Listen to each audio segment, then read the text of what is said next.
दोस्तों, ये defence YouTube channel में मैं आप सभी लोगों का स्वागत करता हूं। आज की क्लास में हम देखेंगे बौद्ध धर्म की होने वाली प्रमुख बौद्ध संगीतियां। इसमें देखेंगे कि कहां पर ये बौद्ध संगीति हुई, उस समय किस राजा, कौन सा राजा था, कौन अध्यक्ष थे और समय क्या था। तो देखते हैं सबसे पहले जो प्रथम बौद्ध संगीति हुई थी, ये स्थान था इसका राजगृह। राजगृह जो कि बिहार में है, राजगृह बिहार में है। इसी को गिरिब्रज भी बोलते हैं। क्या बोलते हैं? अगर गिरिब्रज भी लिखा है तो दोस्तों भी सही है। और समय क्या था? 483 ईसा पूर्व को ही हम बीसी लिख देते हैं। 483 बीसी में हुई थी। और इस समय अध्यक्ष दो थे, महाकश्यप थे। महाकश्यप थे। और राजा कौन थे? राजा थे अजातशत्रु। और ये अजातशत्रु के बारे में एक पॉइंट है कि अजातशत्रु किस वंश से संबंधित है, तो ये हर्यक वंश से संबंधित है। हर्यक वंश के दूसरे राजा थे। दूसरी जो बौद्ध संगीति हुई थी वो वैशाली में हुई थी। दूसरी वैशाली में हुई थी और इसका समय जस्ट 100 साल बाद में हुई थी, यानी 383 बीसी में हुई थी। और इस समय जो अध्यक्ष थे वो थे हमारे सभाकामी। सभाकामी अध्यक्ष थे।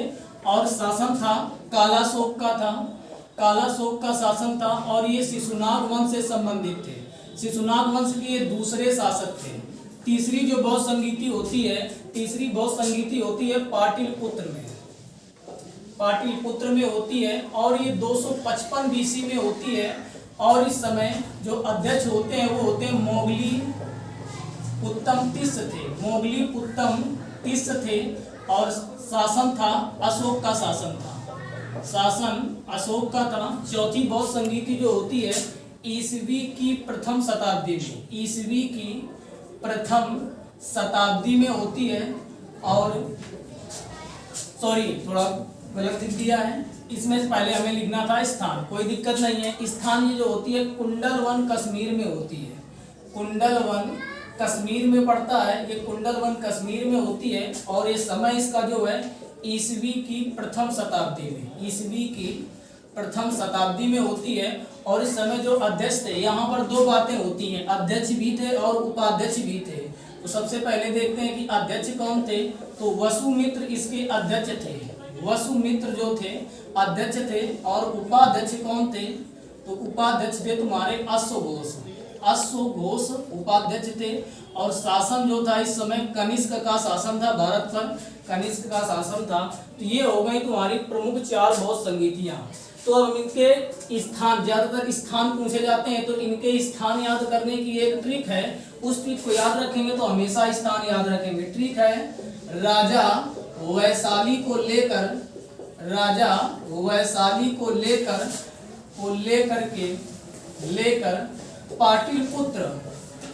पाटलिपुत्र से कुंडलवन चला गया। कुंडलवन चला गया।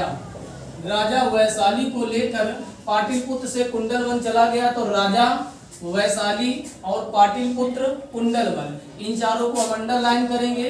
राजा से बनेगा राजगृह। राजगृह यानी प्रथम बौद्ध संगीति का जो स्थान था राजगृह था। दूसरा है वैशाली। तो दूसरी जो बौद्ध संगीति हुई थी वो वैशाली में हुई थी। पाटलिपुत्र से बनेगा पाटलिपुत्र, यानी तीसरी जो बौद्ध संगीति हुई थी पाटलिपुत्र में हुई थी। कुंडलवन से कुंडलवन कश्मीर हो जाएगा। चौथी बौद्ध संगीति कुंडलवन कश्मीर में हुई थी। ये इनकी चारों बौद्ध संगीतियों के आयोजन स्थल के क्रम है। और ये चारों क्रम से दिए गए हैं। को लेकर से चला गया, ये तुम्हारे कनेक्टिंग वर्ड हैं, इनको ध्यान रखना। तो ये जो इनके स्थान है ये भी याद हो जाएंगे। और इनके समय में भी कुछ लॉजिक बन रहा है। लॉजिक क्या बन रहा है? जो पहली बौद्ध संगीति के जस्ट 100 साल बाद होती है अगली बौद्ध संगीति, उसमें भी लगभग 100 घटा देने से ही क्या आ जाता है, 255 बीसी आ जाएगा। फिर आ जाएगा ईसवी की प्रथम शताब्दी, ये याद हो जाएगा। और जैसे तीसरी बौद्ध संगीति में यहाँ पर एक शब्द आ रहा है तिस्स। इसका मतलब है कि ये कौन सी बौद्ध संगीति है? तीसरी बौद्ध संगीति के अध्यक्ष हो जाएंगे, तिस्स से याद कर लेंगे। प्रथम बौद्ध संगीति की अगर हम बात करें तो यहाँ पर अजातशत्रु लिखा है। अजातशत्रु का मतलब होता है कि जिसका कोई शत्रु ना हो, यानी ये महान राजा था। अगर ये महान राजा है तो यहाँ पर भी इसका जो अध्यक्ष था महा शब्द आ रहा है, तो वो भी क्या होगा, महान होगा। तो महाकश्यप से। तो इस प्रकार कुछ लॉजिक था याद करने का, तो हमने बता दिया है। धन्यवाद।